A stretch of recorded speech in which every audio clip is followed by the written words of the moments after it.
औज़ुबिल्लाहिमिनश्शैतानिर्रजीम बिस्मिल्लाहिर्रहमानिर्रहीम। आप देख रहे हैं मेरा YouTube channel law by lawyer और मैं हूँ इब्रार हुसैन पहोड़ एडवोकेट। आज की जो हम वीडियो बनाने जा रहे हैं वो बेसिकली पाकिस्तान एयरफोर्स और उसके एम्प्लॉइज़ से मुतल्लिक है, और ऐसे एम्प्लॉइज़ से मुतल्लिक ख़ास तौर पर जिनको सर्विस से रिमूव कर दिया गया था या रिमूव कर दिया जाता है, उनके हवाले से एक बेहतरीन और बहुत ही अहम जजमेंट है जो कि इस्लामाबाद हाई कोर्ट के 2 रुकनी बेंच ने ऑनरेबल कियानी साहब और लुबना साहिबा जस्टिस साहबान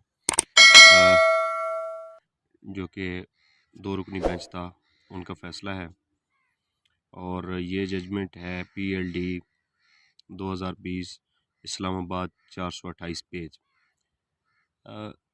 इस जजमेंट के ऊपर बात करने से पहले हम कुछ इन पिटिशनर्स या जो थे ये रेट करने वाले थे वो उनके केस का कुछ हालात जान लेते हैं। तो ये केस कुछ इस हवाले से था कि पाकिस्तान एयरफोर्स के कुछ मुलाजमीन को जो कि मुख्तलिफ़ बैजेज़ में अपॉइंट हुए थे, उनको इस बुनियाद पे उनकी पाकिस्तान एयरफोर्स से सर्विस से रिमूव कर दिया गया कि उनके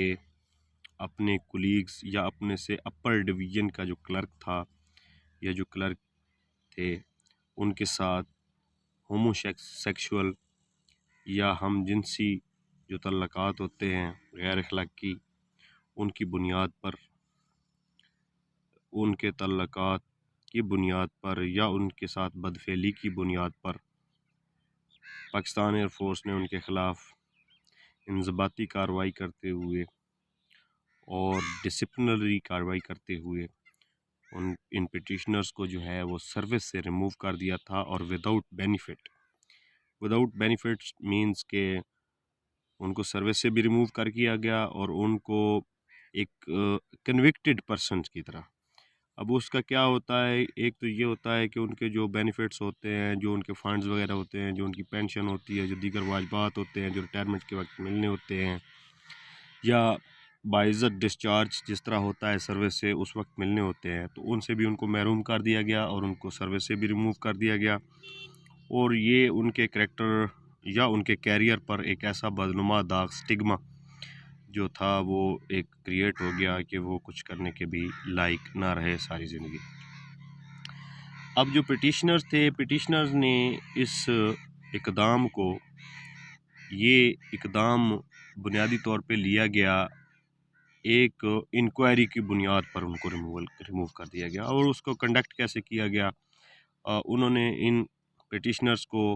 जो इल्ज़ाम लगाए थे, ये जिनके ऊपर इल्ज़ाम था कि उन्होंने अपने से अपर डिवीज़न के क्लर्क के साथ जो है वो बदफेली की और उसके साथ होमोसेक्सुअल उनके तल्लक़ात थे, उनके साथ बदफेली की, उसको ये दे दिया। आप उनको ये इन्होंने अथॉरिटीज़ ने एक शो काज नोटिस दे दिया उन पिटिशनर्स को कि आप जो है ना इस बात का जवाब दें। शो काज नोटिस है जिस तरह आर्म सर्विसेज में होता है, शो काज नोटिस दिया, उनसे जवाब तलब करके एक इंक्वायरी फॉर्मल सी उसमें बनाई और इंक्वायरी की बुनियाद पे उनको रिमूव कर दिया। अब यही फ़ैसला जो इंक्वायरी का था वो रिमूव हो गया, और ये पिटिशनर थे वो उन्होंने हाई कोर्ट में पिटिशन रिमूव की, जिसे हम रिट पिटिशन भी कहते हैं। वो उन्होंने मूव की इस्लामाबाद हाई कोर्ट में। इस्लामाबाद हाई कोर्ट के सिंगल रुकनी जज साहब के पास वो ज़ेर समाअत हुआ मुकदमा। उसमें जज साहब ने कॉन्स्टिट्यूशनल ज्यूरिसडिक्शन को जो है बार करने का डिसीजन दिया, यानी कि उसमें ये डिसीजन दिया गया पाकिस्तान एयरफोर्स के जो ये इंज़बाती, डिसिप्लिनरी या उनके अपने कवायद व ज़वाबित और अपने कवानीन के मुताबिक जो फ़ैसले हैं उनमें हम इंटरफेयर नहीं कर सकते, और ये जो आइनी ज्यूरिसडिक्शन है, रिट ज्यूरिसडिक्शन, इसको उन फैसलों के ख़िलाफ़ एक्सरसाइज नहीं किया जा सकता। लिहाजा उन्होंने क्या किया, उन जज साहब ने सिंगल रुकनी बेंच जो था हाई कोर्ट का, सिंगल रुकनी, उसमें ये हुआ कि उन्होंने इन पिटिशनर्स की जो थी रिट पिटिशन वो खारिज कर दी। अब जब ये रिट पिटिशन खारिज हो गई तो पिटिशनर्स ने उस आर्डर को असेल किया, मींस सादा अल्फाज में उस आर्डर जो सिंगल जज का था हाई कोर्ट इस्लामाबाद का, उसको चैलेंज कर दिया, असम्बली या उसके अगेंस्ट अपील कर दी, असेल किया उसे हाई कोर्ट के इस्लामाबाद हाई कोर्ट के 2 रुकनी बेंच के सामने इंटर कोर्ट अपील में। अब उसमें ये केस जो था ये लग गया 2 रुकनी बेंच इस्लामाबाद हाई कोर्ट के सामने, और उन्होंने इसको समाअत किया। समाअत करने के बाद उन्होंने ये फ़ैसला दिया कि ये जो फ़ैसला है इसका सिंगल रुकनी बेंच का, कि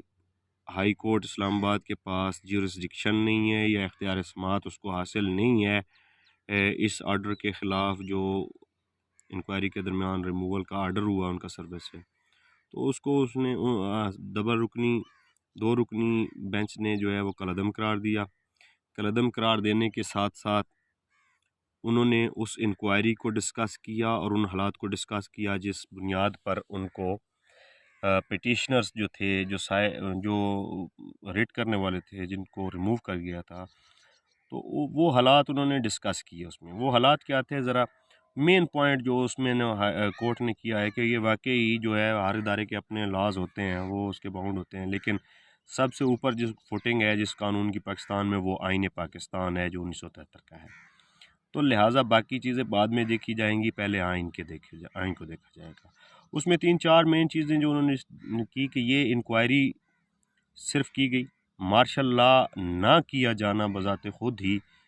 इस चीज़ का सबूत है कि उन अथॉरिटीज़ के पास कोई मटेरियल एविडेंस नहीं था। अगर मटेरियल एविडेंस तो होता तो उनका कोर्ट मार्शल किया जाता, इंक्वायरी की बुनियाद पर उन्हें रिमूव ना किया जाता। दूसरा, उसमें ये बात की गई कि कोई जो कंप्लेंट थी उसकी डिले के ऊपर बात की गई कि वो देर से दिया गया, यानी वाक़या पता नहीं कब हुआ, कितना अरसा पहले हुआ, और लंबा अरसा तक खामोशी इख्तियार करने के बाद उसे रिपोर्ट होता है, और वो उसके बाद फिर कोई मेडिकल एविडेंस नहीं हुआ। होमोसेक्सुअल तल्लुकात का मेडिकल जो है एविडेंस होना बहुत ज़रूरी है, लाजमी है। अगर वो नहीं हुआ तो कैसे आप किसी बंदे को उन एलिगेशन, ज़बानी एलिगेशंस की बुनियाद पे जो है कन्विक्ट कर सकते हैं। दूसरा, जो हमारा शहादत का कानून है उसके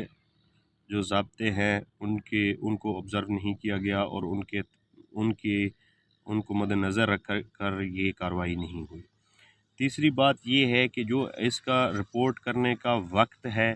वो डिले है, लेकिन क्या ये वक़ूआ कब हो रहा है, किस दिन हो रहा है, कोई वक्त, कोई तारीख़, कोई टाइम नहीं बयान किया गया।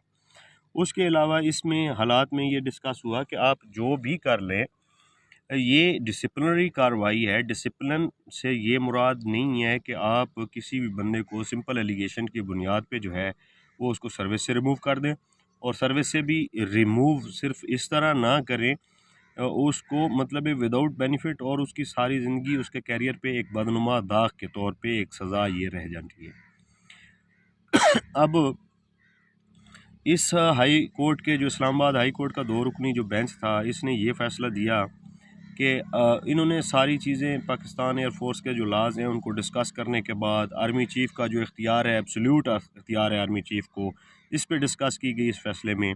कि उसको वाकई आर्मी चीफ़ को जो है एब्सोल्यूट इख्तियार हासिल है कि वो किसी ऐसे शख्स को रिमूव या डिसमिस सर्विस से कर सकता है जिसको वो समझता है कि अगर वो मज़ीद सर्विस में रहेगा तो वो दीगर जो है मज़ीद इनडिसिप्लिन और बाकियों के लिए भी जो है एक बुरी मिसाल के तौर पर रहेगा। तो उनको इख्तियार देते हुए साथ ही ये डायरेक्शन दी हाई कोर्ट ने कि ये फ़ैसला जो है इनको विदाउट एनी स्टिग्मा सर्विस से रिमूव किया जाता है। जो जो जो डिस्चार्ज करने के हवाले से रेफ़र किया गया, आर्मी चीफ़ को डायरेक्ट किया गया कि ये फ़ैसला आपको रेफ़र किया जाता है, और आपको ये पार्टीज़ जो हैं, ये पिटिशनर, इनका केस रेफ़र किया जा रहा है कि आप इनके हालात देखें, और इसमें हिदायत की गई कि विदाउट एनी स्टिग्मा उनको जो है सर्विस से बाइज़्ज़त डिस्चार्ज किया जाए और उनके बेनिफिट्स जो हैं वो उनको दिए जाएँ। इस हवाले से केस दोबारा जो है वो आर्मी चीफ़ को भेज दिया गया और साथ ही ये हिदायत कर दी गई कि ये सारी ज़िंदगी का जो बदनुमा दाग इनके करियर पे लग रहा है वो विदाउट एनी एविडेंस है, वो कोई ट्रायल नहीं हुआ। ये अनफेयरनेस की एक जीती जागती मिसाल है ऐसी इंक्वायरी, और एक फ़ेयर ट्रायल के बगैर आप किसी को इतनी बड़ी सज़ा नहीं दे सकते। और साथ में ये कहा गया कि आप इनके केसेस को देखें और इनको डिस्चार्ज फ्राम सर्विस करें। बेशक आपके पास इख्तियार है, आप डिस्चार्ज फ्राम सर्विस करें, लेकिन रिमूवल फ्राम सर्विस जो है वो इलीगल है, वो बिल्कुल इलॉजिकल है। और discharge from service with benefits जो है उसके लिए इन केसेस को दोबारा आर्मी चीफ को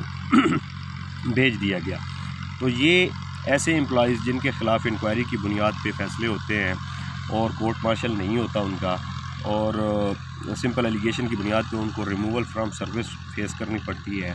उनको नौकरी से बर्खास्त कर दिया जाता है। तो ये हाई कोर्ट इस्लामाबाद की जजमेंट PLD 2020 इस्लामाबाद 428 पेज 2 रुकनी बेंच की ये एक बेहतरीन जजमेंट है। तो इस पे रिलाई करके किसी के साथ अगर ऐसा वाक़या होता है तो इस आर्डर को जो है वो ख़त्म किया जा सकता है और इस रेमेडी को अवेल किया जा सकता है। तो आज की हमारी जजमेंट जो थी वो पाकिस्तान एयरफोर्स के मुलाजमीन के सर्विस के हवाले से थी। उम्मीद है आपको ये हमारी वीडियो पसंद आई होगी। आखिर में आपसे सिर्फ इतनी सी रिक्वेस्ट है कि आप वीडियो देखने के बाद हमारी वीडियो को लाइक भी ज़रूर किया करें और शेयर भी करें और हमारे चैनल को सब्सक्राइब करें, ताकि हम